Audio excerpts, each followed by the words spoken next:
तकरीर के मैदान में एक नाम चुनते हैं जिस नाम का चर्चा मदरसा इमदादुल उलूम में होता है, वो नाम नामी इसमें गिरामी बिहार की सरजमीन से ताल्लुक़ रखने वाले ज़ियाउर रहमान इब्ने मोहम्मद कफ़ील हैं। वो आएँ और अपनी तकरीर पेश करें। बिस्मिल्लाहिर्रहमानिर्रहीम नहमदु व नसल्ली अला रसूलिल करीम अम्मा बाद।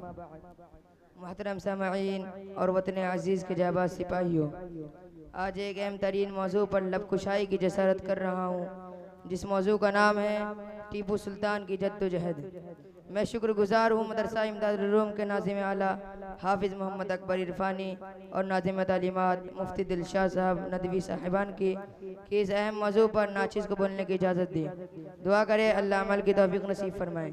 मुहतरम दोस्तों, टीपू सुल्तान की शहादत पर ज़मीन ही नहीं कांपी बल्कि आसमां भी खुलकर रोया।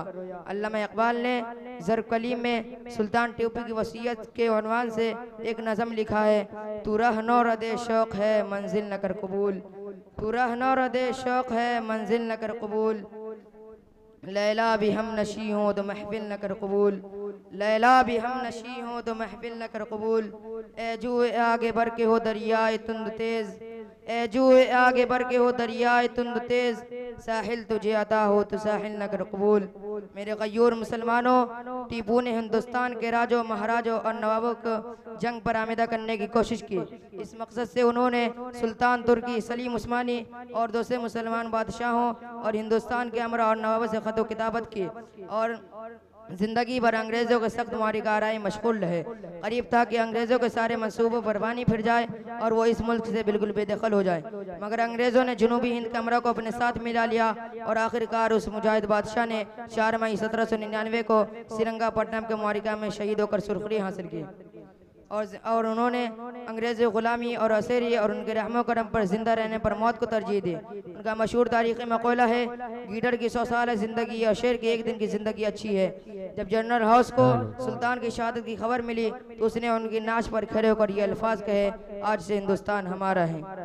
मुहतरम सामईन, ये वो दौर था जब अंग्रेज़ों के अलावा ईरान और अफ़गानिस्तान से ताल्लुक़ रखने वाले दूसरे हुक्मरान भी हिंदुस्तान को अपनी ज़िरंग करने के लिए हमलावर हुए। 1738 में नादर शाह ने दिल्ली को तबाह बर्बाद किया और 1757 में अहमद शाह अब्दाली ने 2 माह तक मुसलसल शहर को यरगमाल बनाए रखा। दूसरी तरफ अंग्रेज़ फौजें मरहटों से टकराती हुई सिराजुद्दौला की शिकस्त देती हुई टीपू सुल्तान को जामे शहादत पिलाते हुए दिल्ली की तरफ बढ़ रही थी। अभी पूरी तरह अंग्रेज़ों ने दिल्ली का इक़्तिदार भी हासिल नहीं किया था कि उलमा हिंद के अमीर कारवां इमामुल हिंद हज़रत शाह वली मुहद्दिद देलवी रहमतुल्लाह अलैह ने मुस्तक़बिल के ख़तरात को अदराक कर लिया और दिल्ली पर कब्ज़े से 50 बरस पहले ही अपनी जद्दोजहद का आगाज़ कर लिया। इस पादाश में आप पर जानलेवा हमले भी किए गए, लेकिन आप अपने नज़रिए पर डटे रहे। उन्होंने अपनी किताबों में, खुतूत में, तकरीरों में अपना नज़रिया इस तरह पेश किया, तबाहाल शहर जिस पर दरंदी और सिफत इंसान की तसल्लुत हो, जिनको अपनी हिफाजत दफा की पूरी ताकत हासिल हो, ज़ालिम मुजाबिर गिरोह जो इंसानियत के लिए सरतान है, इंसान उस वक्त तक सेहतमंद नहीं हो सकता जब तक इस सरतान को जड़ से उखाड़ कर फेंक नहीं दिया जाए। अफसोस हज़रत शाह साहब रहमतुल्लाह अलैह 1765 में वफ़ात पा गए और उनका ख्वाब तशने ताबीरा रह गया। ताहम वो अपने किताबों के ज़रिए, अपने फ़िक्र अमल के ज़रिए एक नस्बुल ऐन मुतय्यन कर चुके थे, इनकलाब का पूरा लाहे अमल तैयार कर चुके थे। इनकलाब के बाद मुमकिन हुकूमत के लिए मजहबी, इक़्तिसादी और सियासी उसूलों की रोशनी में एक मुकम्मल निज़ाम वज़ा कर चुके थे। ज़रूरत सिर्फ इस बात की थी उनके छोटे हुए काम को आगे बढ़ाने के लिए कुछ लोग मैदान अमल में आए। चुनांचे हज़रत शाह अब्दुल अज़ीज़ मुहद्दिद देलवी रहमतुल्लाह अलैह ने हौसला दिखाया। हालांकि उस वक्त महज 17 साल के थे, मगर अपने वालिद बुजुर्गा को मिशन के आगे बढ़ाने के लिए उन्होंने आज़म इस्तक़लाल से काम लिया और हज़रत शाह साहब रहमतुल्लाह अलैह के इन नज़रिए इनकलाब को मखसूस लोगों के दिलों से निकाल कर आम इंसानों के दिलों में इस तरह पे वस्त कर दिया कि हर जिहाद और हर ज़बान पर जिहाद और इनकलाब के नारे मचलने लगे।